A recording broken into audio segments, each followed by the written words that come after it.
They arrested her for impersonating a seal, but the commander whispered, "You're facing the ghost."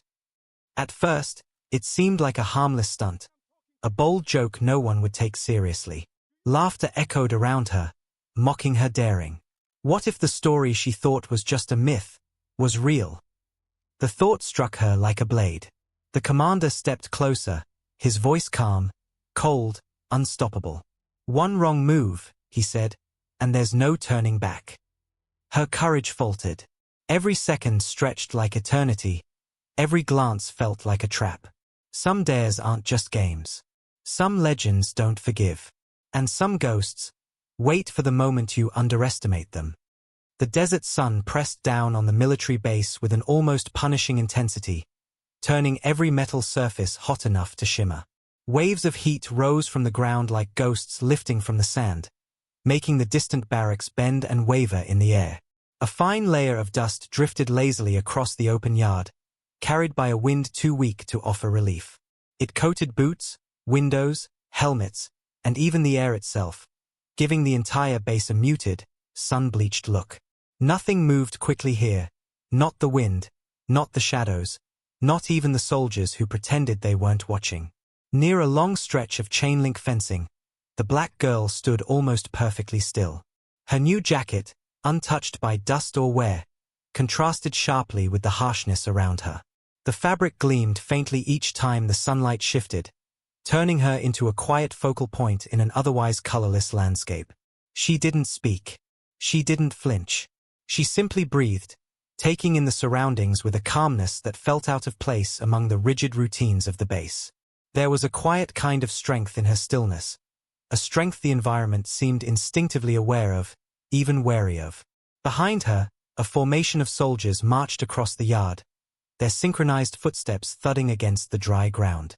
Their movements were sharp, disciplined, but there was something different today.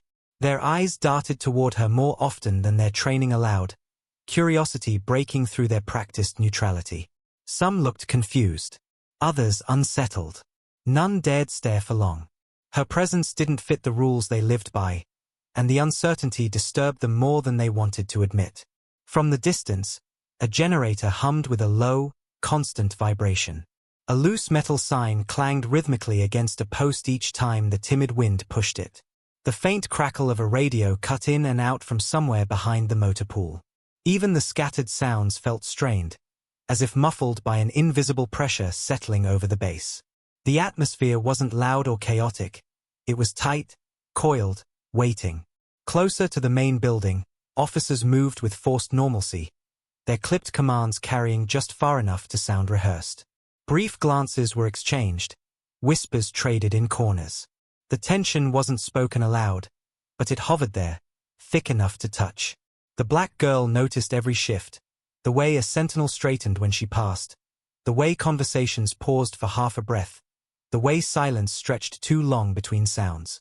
The commander moved through the compound with deliberate, almost hypnotic precision. Every step he took seemed to measure the distance not only in space but in authority, as if the ground itself acknowledged his presence. His uniform was immaculate, pressed, clean, and flawless, yet it was the quiet control in his posture, the measured calm in his eyes, that made him formidable. Every officer and soldier he passed instinctively adjusted their stance, straightened their spine, lowered their voices. He didn't speak often, but when he did, his words carried weight, slicing through the ambient tension like a sharpened blade. The black girl, early 20s, stood apart from the rigid formations. Her new, fitted military-style jacket gave her a structured, purposeful look, but it could not hide the subtle audacity in her posture. Hands cuffed loosely in front, she tilted her head slightly, scanning the compound with precise observation. Her gaze was unwavering, steady, and unapologetic. She had an energy that contradicted the silence around her, a quiet insistence that she belonged in this space even though every rule suggested otherwise. Her presence was both a disruption and a challenge, silent, yet impossible to ignore. Around them, soldiers carried out their routines with robotic discipline, folding tents, checking weapons, and exchanging reports. Yet their eyes frequently flicked toward her. Some curiosity, some doubt, some fear, they could not fully identify which. A pair of junior officers lingered near the edge of the hall, whispering under their breath, glancing at her with measured caution. One of them toyed nervously with a radio, the other adjusted his cap, their small, instinctive movements betraying a recognition of her unexpected influence. The commander paused briefly to observe her from a distance, his eyes narrowing ever so slightly. Nothing escaped his attention. Not the way she shifted her weight subtly, not the tilt of her chin, not the faint glint in her eyes. In that moment, the black girl became more than a presence in the compound. She became a subject of analysis, a force to be understood, measured, and ultimately respected. Even the base itself seemed to respond. Shadows shifted with the sun, dust swirled gently around her boots. The faint hum of generators seemed more pronounced, as though the environment itself acknowledged the tension between audacity and authority. She did not speak, yet her silence carried weight. She did not move hastily, yet each deliberate motion spoke volumes. In a place built on control, hierarchy, and predictability, her presence introduced the first true anomaly, a quiet power that demanded observation and demanded respect. Every officer, every soldier, every shadow in that compound now subtly revolved around her. Without a word, she had asserted influence. Without a gesture, she had unsettled trained men. She was calm, she was precise, and she was undeniably present, marking the first ripple in what would become a wave. The black girl's footsteps echoed sharply on the concrete floor as she moved toward the center of the compound, her new, fitted military jacket catching the sunlight with every deliberate step. She could feel the eyes of every soldier on her, calculating, measuring, and judging. The hum of the generators, the rustle of papers, even the faint creak of metal gates seemed amplified under the weight of anticipation. Each sound was a reminder that she was out of place. Yet she remained unflinching, her posture steady, her chin held high. A young officer approached, clipboard in hand, his expression a mixture of caution and irritation. You can't just, he began, but she cut him off with a calm, measured voice. I know what I'm doing, she said, her words carrying the kind of authority that surprised even her. He hesitated, eyes flicking toward the commander, who had stepped forward silently, observing the exchange with quiet intensity. The commander's gaze settled on her, piercing and unwavering. Why are you here? He asked, his voice low, controlled, yet carrying the weight of authority. The black girl swallowed slightly but did not break eye contact. I wanted to prove something, she admitted, her tone steady, almost defiant. The commander's eyes narrowed. Prove what? His calmness made the tension in the air thicker, heavier. Around them, soldiers instinctively straightened, aware that this moment had shifted the balance, that something significant was unfolding.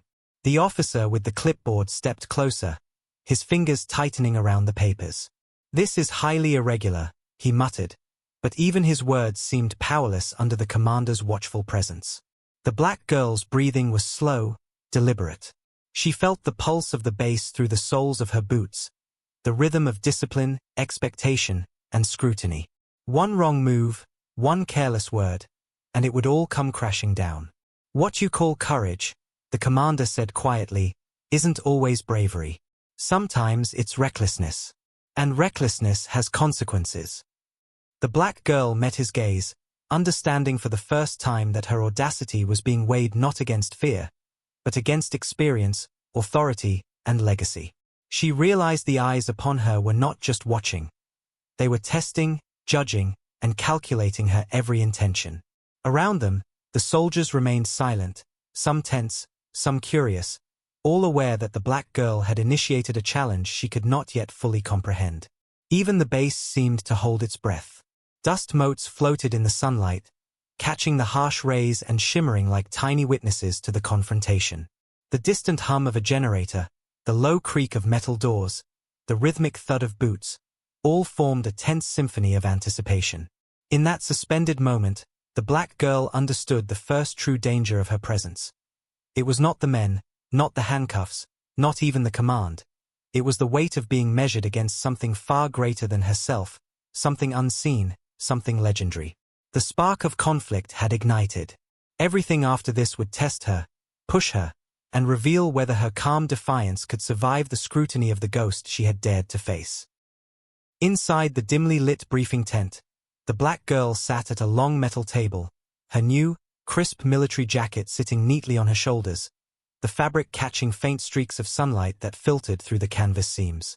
Her hands were cuffed lightly in front of her, but she didn't fidget. She didn't need to. The room was silent except for the faint buzz of a nearby generator and the occasional shuffle of papers, yet tension hung so thick it seemed to press down on every shoulder, on every breath. Across from her, a senior officer leaned forward aggressively, attempting to dominate the space with the kind of authority earned over decades.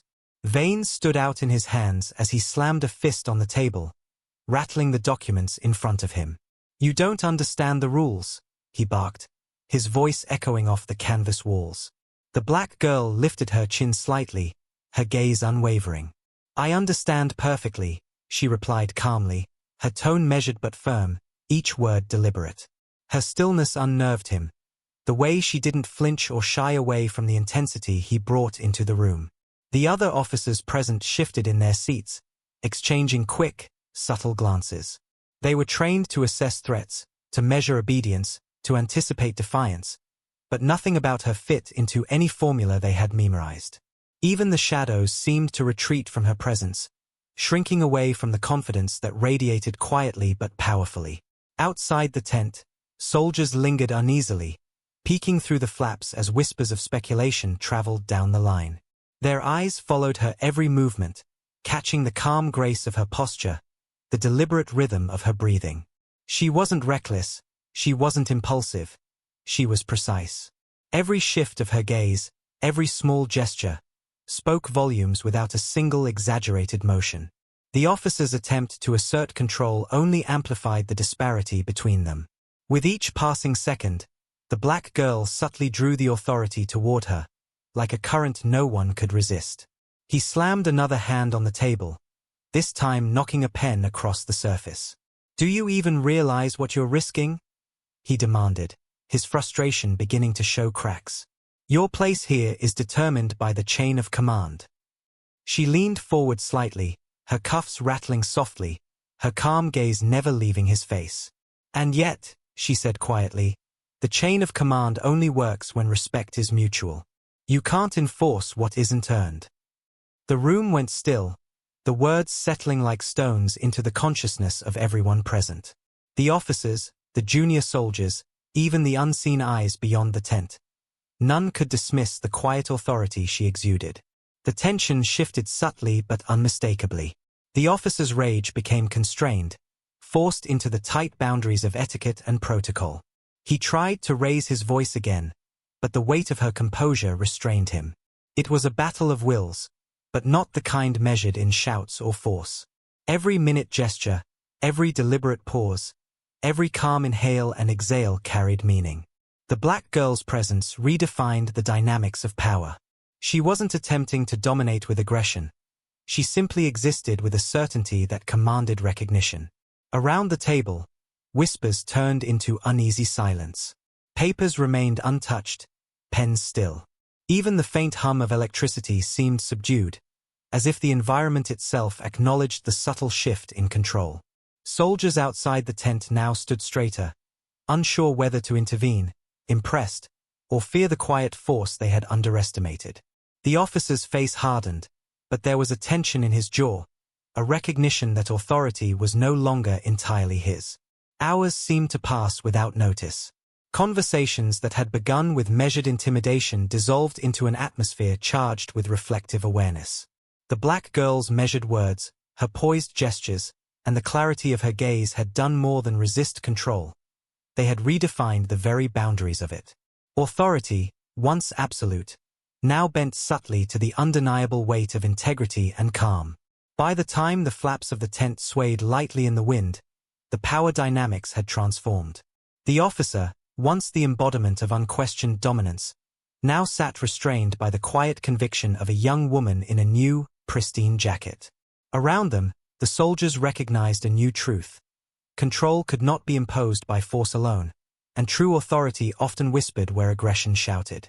The escalation had reached its peak, and the subtle yet complete shift was evident in every glance, every gesture, every carefully measured breath. The black girl exhaled softly, the faint sound almost imperceptible, yet it marked the conclusion of an invisible battle. In a place built on hierarchy, discipline, and rigid order, she had carved out a space where respect and recognition could not be demanded, they had to be earned. Every figure in the tent now understood, consciously or not, that the dynamics of power had changed forever, and nothing in the room would ever quite feel the same again. The black girl stepped into the open courtyard, sunlight glinting off her new, well-fitted military jacket, crisp and unblemished. Soldiers who had mocked or doubted her earlier instinctively straightened, their faces registering surprise, confusion, and a flicker of unease. Her calm presence cut through the tension like a knife, sharp and deliberate, drawing attention without a single raised voice. Every movement was measured, every glance intentional. She did not rush, yet every step forward seemed to command the space around her. A senior officer moved closer, arms crossed, attempting to reassert authority, but even his posture faltered under the weight of her composed defiance. She lifted one hand slightly, pointing toward the formation of soldiers, and spoke with quiet precision. Her words were measured, deliberate, and delivered in a calm voice that carried over the courtyard. The soldiers around her shifted uneasily, realizing that she was not simply reacting, she was guiding the situation. With each sentence, she redefined the balance, subtly but unmistakably. The sunlight caught the edges of her jacket, highlighting her steady stance, her unwavering gaze, and the controlled rhythm of her breathing. Dust swirled lazily at her boots, a visual echo of the disruption she had caused in the otherwise rigid hierarchy. The courtyard, which had once felt orderly and predictable, now seemed charged with a silent electricity, a recognition of authority emerging from unexpected quarters. The officers, once certain of their dominance, now hesitated, measuring every reaction against her composed demeanor. In that moment, the black girl understood the full weight of the encounter. She had shifted the power not through aggression, not through defiance alone, but through calm, deliberate presence. The soldiers who had doubted her began to recognize something greater, that authority is not only asserted by rank but also earned through poise, clarity, and quiet strength. The air seemed to hold its breath, the tension palpable, as if the base itself acknowledged the subtle but absolute transformation. She exhaled softly, a controlled, almost imperceptible sound, and the courtyard seemed to acknowledge her command. The turning point had arrived. From that moment onward, the dynamics were no longer dictated by fear, hierarchy, or brute assertion. They were redefined by composure, presence, and the quiet, undeniable force of a young black woman in her new jacket, standing unshaken at the center of attention. The military tribunal was set up outdoors under a wide canvas canopy, sunlight streaming in through gaps and casting sharp patterns across the ground. The black girl stood at the center, her new, pristine military jacket immaculate, the handcuffs now removed. Her posture was tall, composed, and entirely unshaken. Officers, judges, and soldiers alike regarded her with a mixture of curiosity, surprise, and reluctant respect. Papers, photographs, and official documents were laid out meticulously on the long metal table before the panel, the evidence of her audacity and the incidents that had transpired now subject to formal scrutiny. The lead officer addressed the panel with deliberate phrasing, pointing toward the documents and the images captured during the earlier confrontations. These are the facts as recorded. Witnesses may speak to the events as they happened. The black girl listened intently, every word weighed carefully, her expression steady and composed. She did not fidget or falter. Instead, she allowed the evidence to speak partially for itself, letting the clarity of her actions and intent frame the narrative. The subtle authority in her posture, the quiet confidence in her gaze, commanded attention without overt assertion. Several junior officers lingered behind the tribunal, whispering quietly among themselves. Some appeared ashamed, realizing they had misjudged her, while others seemed hesitant to even glance in her direction. The black girl acknowledged neither judgment nor doubt directly. She stood as a calm force amidst a crowd of trained men, her presence alone reshaping the mood of the proceedings. The tribunal members reviewed photographs carefully, tracing the moments captured in each frame. The confrontation, the handcuffs, the composed defiance of the girl in the new jacket, and slowly, the weight of truth began to settle in the room. After hours of deliberation, the lead officer looked directly at her. Your actions, while unconventional, demonstrated integrity, calm under pressure, and a command of presence that cannot be ignored. We find that while protocols were tested, the circumstances justify your conduct. A ripple of reaction passed through the attending soldiers, some shocked, some relieved, others quietly contemplative. The black girl nodded once, subtly, her expression remaining composed but hinting at the quiet satisfaction of justice acknowledged. As the tribunal concluded, soldiers began dispersing, their whispers fading into the background hum of the bass. Some lowered their gazes in humility, others looked at her with newfound respect. The black girl adjusted her jacket slightly, the crisp fabric now symbolic of resilience, integrity, and measured courage. She walked slowly away from the tribunal table, each step deliberate, aware that the outcome was not merely a matter of protocol. It was a subtle acknowledgement of her unshakable poise and quiet power. By the time she reached the edge of the courtyard, the sunlight caught the edges of her jacket, casting her in a soft glow that felt almost cinematic. The soldiers, officers, and tribunal members who had doubted her now saw the consequence of underestimating quiet strength. In a place built on hierarchy, the resolution was not marked by victory over others but by recognition, integrity, and the undeniable assertion of presence. The tribunal was over, the judgment clear, and the black girl in her new jacket had emerged with respect earned, authority recognized, and her place firmly established. Standing alone at the edge of the base, the black girl gazed across the vast desert, the sun casting long golden streaks over her new, crisp military jacket. The wind lifted it slightly, revealing its structured form, a symbol of resilience and quiet authority. Behind her, the buildings and barracks of the compound faded into the distance, blurred and insignificant, as if acknowledging that what mattered most was not rank, protocol, or appearances, but the presence and integrity she carried with her. She had faced judgment, doubt, and challenge, yet had emerged unshaken, proving that authority is not imposed through fear or hierarchy but earned through composure, clarity, and strength of character. Every glance, every gesture, every carefully measured word had contributed to a subtle transformation of perception. Those who had doubted her now understood that true power often whispers where aggression shouts, that influence is measured by presence, and that courage is expressed in calm, deliberate action rather than loud defiance. In the silence of the desert, she realized the ultimate truth. Leadership without respect is empty, authority without integrity is fleeting, and the quiet strength of a determined soul can reshape the world around it. Her journey was not about victory over others. It was about commanding recognition, earning respect, and embodying the unwavering force of moral clarity.